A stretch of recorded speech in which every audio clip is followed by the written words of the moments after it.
22 अप्रैल 1915 इस दिन वाइप्रेस की दूसरी लड़ाई स्टार्ट होती है। यह लड़ाई 22 अप्रैल से 25 मई 1915 तक लड़ी गई। इस लड़ाई में जर्मनी के सोल्जर्स ने पहली बार केमिकल वेपन्स का इस्तेमाल किया। यह पहला मौका था जब किसी देश ने किसी दूसरे देश की सेना पर केमिकल वेपन से हमला किया हो। इस हमले के दौरान उन्होंने 150 टन लीथल क्लोरीन गैस का इस्तेमाल किया, जिसमें तकरीबन 1,30,000 कैजुअल्टीज़ हुई।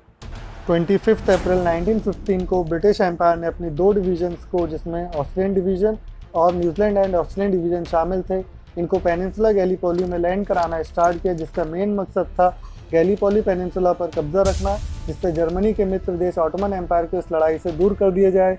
लेकिन वो इसको एग्जीक्यूट करने में फेल हो गए, जिसकी वजह से first Lord of Admiralty mister Winston Churchill को सस्पेंड कर दिया गया। 7 मई 1915 इस दिन जर्मनी की एक यू बोट ने आयरलैंड के साउथर्न कोस्ट पर ब्रिटिश की एक मर्चेंट शिप जिसका नाम लुसिटानिया था, उस पर टॉर्पीडो से हमला किया। हमले के सिर्फ 18 मिनट में यह शिप पूरा डूब गया और इसमें तकरीबन 1,200 लोगों की जान गई, जिसमें कि 128 अमेरिकी सिटीजन भी शामिल थे। 23 मई 1915 जब वर्ल्ड वॉर स्टार्ट हुई थी तो इटली ने न्यूट्रल रहने का फैसला किया था, जबकि इटली ऑस्ट्रिया हंगरी और जर्मनी के साथ ट्रिपल अलायंस का हिस्सा था। लेकिन इटली ने अपने नेशनल इंटरेस्ट को देखते हुए अप्रैल 1915 में ट्रीटी ऑफ लंदन पर साइन किया था, जिस वजह से उन्होंने ऑस्ट्रिया हंगरी पर हमला कर दिया। 6 सितंबर 1915 को बुल्गारिया इस वर्ल्ड वॉर में शामिल होता है।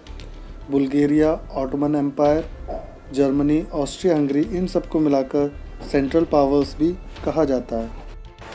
6 अक्टूबर 1915 इस दिन सर्बिया पर कब्जा करने की जद्दोजहद एक बार फिर शुरू होती है। इस बार ऑस्ट्रो जर्मन की सेनाएं नॉर्थ से सर्बिया पर हमला करती हैं और 5 दिन बाद बुल्गारिया की सेना ईस्ट से हमला करती है, जिस वजह से बेलग्रेड पर जर्मनी का कब्जा हो जाता है और कुमानोवा पर बुल्गारियंस का कब्जा होता है।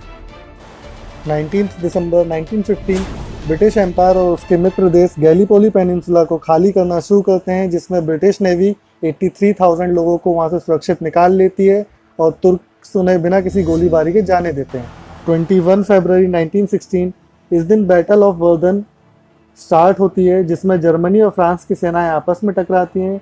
यह लड़ाई 10 महीनों तक चलती है, जिसमें दोनों तरफ के सैनिकों की संख्या मिलाकर 7 लाख से ज़्यादा सैनिक इस लड़ाई के दौरान घायल हो जाते हैं। 31 मई 1916 को ब्रिटेन और जर्मनी की नेवल फोर्सेस आपस में एक दूसरे से टकराती हैं। अपनी अपनी समुद्री ताकत को बढ़ाना भी इस वर्ल्ड वॉर का एक प्रमुख कारण माना जाता है। 1 जुलाई टू 18 नवंबर 1916 इस बीच बैटल ऑफ सोम की शुरुआत हुई, जिसका मेन मकसद जर्मनी की सेना का ध्यान वर्दन से हटाना होता है, क्योंकि वर्दन में जर्मनी की सेना फ्रांस की सेना का बहुत बुरा हाल कर चुकी थी। इस लड़ाई के सबसे पहले दिन ब्रिटिश आर्मी के लगभग 18,800 सैनिक मारे जाते हैं। यह सबसे ब्लडीएस्ट डे होता है ब्रिटेन की सेना के लिए।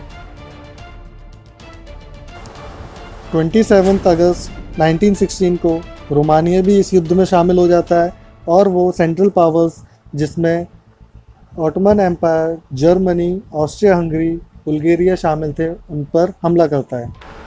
1 सितंबर 1916 को जर्मन जनरल अगस्त वैन मैकेंसन की लीडरशिप में एक सेना तैयार होती है, जिसमें बुल्गारियंस, जर्मन्स और तुर्क शामिल थे। वो सब मिलकर रोमानिया पर हमला करते हैं। 15 सितंबर 1916 इस दिन सोम युद्ध में पहली बार टैंक्स का इस्तेमाल ब्रिटिश सेनाओं की तरफ से किया गया। इससे पहले टैंक्स का यूज़ किसी भी बैटलफील्ड में नहीं किया गया था।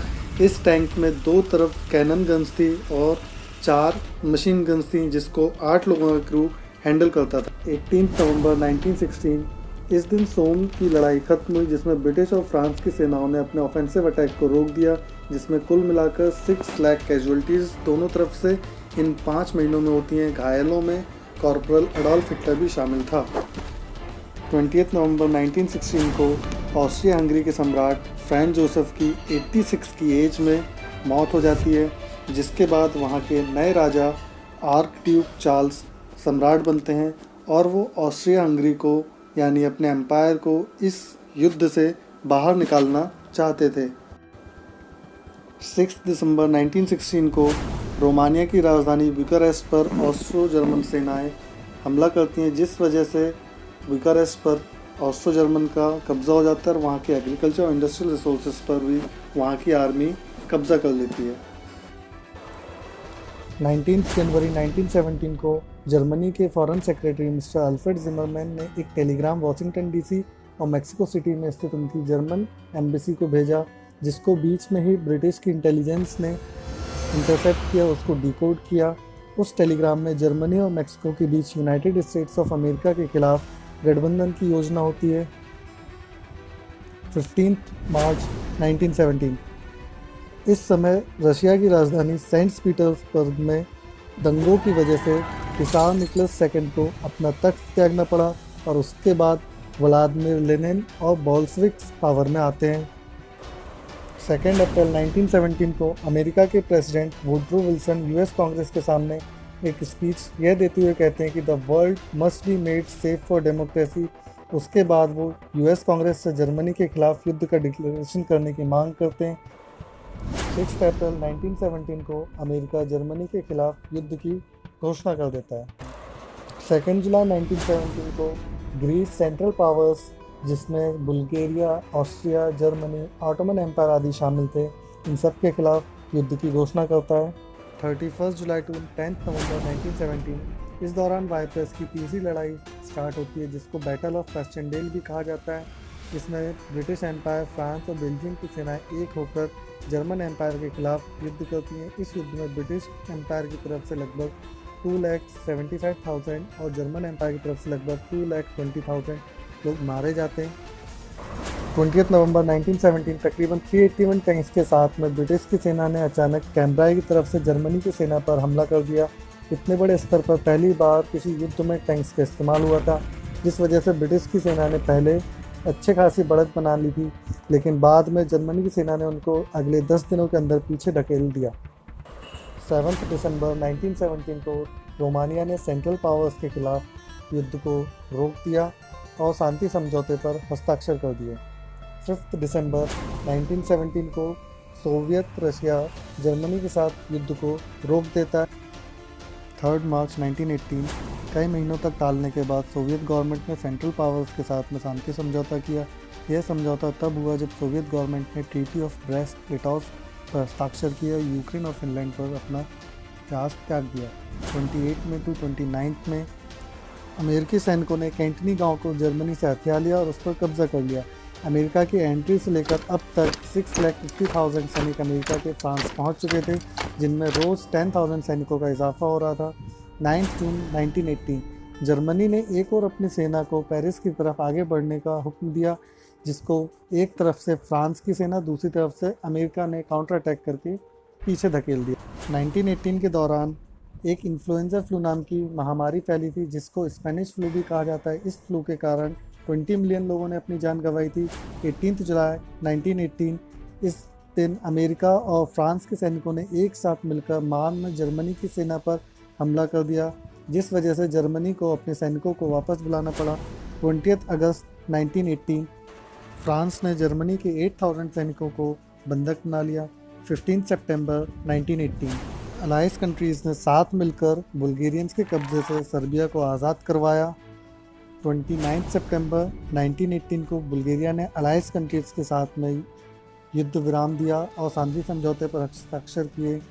4 अक्टूबर 1918 को US president mister Woodrow Wilson को जर्मनी की तरफ से एक शांति समझौते की अपील की जाती है, जिसमें उनके 14 पॉइंट्स को जर्मनी की सेना ने मान लिया था। 23 अक्टूबर 1918 को फ्रांस और ब्रिटिश के दबाव में आकर प्रेसिडेंट विल्सन ने जर्मनी के इस शांति समझौते को नकार दिया। 30 अक्टूबर टू 3 नवंबर 1918 को एक एक करके सेंट्रल पावर्स के सारे फोर्सेस इस युद्ध से खुद को बाहर कर देते हैं और 5 नवंबर 1918 को यूएस प्रेसिडेंट विल्सन एक बार फिर जर्मनी को इन्फॉर्म करते हैं कि उनके बताए हुए 14 पॉइंट्स के बेसिस पर शांति समझौता एक बार फिर शुरू हो सकता है। 8 नवंबर 1918 को जर्मनी के कुछ रिप्रेजेंटेटिव फ्रांस के मार्शल फर्डिनेंड फोच के साथ मिलकर टर्म्स एंड कंडीशंस को डिस्कस करते हैं। 11 नवंबर 1918 को सुबह के 5:10 पर शांति समझौते पर हस्ताक्षर किए जाते हैं। इस शांति समझौते की खबर 12 नवंबर 1918 को अफ्रीका में जो जर्मनी ट्रूप्स और ब्रिटिश ट्रूप्स के बीच फाइट हो रही थी उन लोगों तक पहुंचती है और यह युद्ध उसी समय वहीं पर रोक दिया जाता है। ट्रीटी ऑफ वर्सलीज के साइन होती है यह युद्ध समाप्त हो जाता है।